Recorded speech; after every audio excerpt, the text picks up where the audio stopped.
isang larawang kupas ay aking nasilayang muli ang ating lumipas.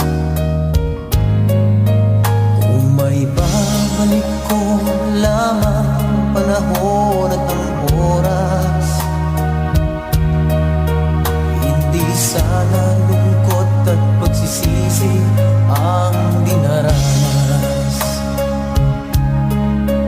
Hanggang sa mga sandaling ito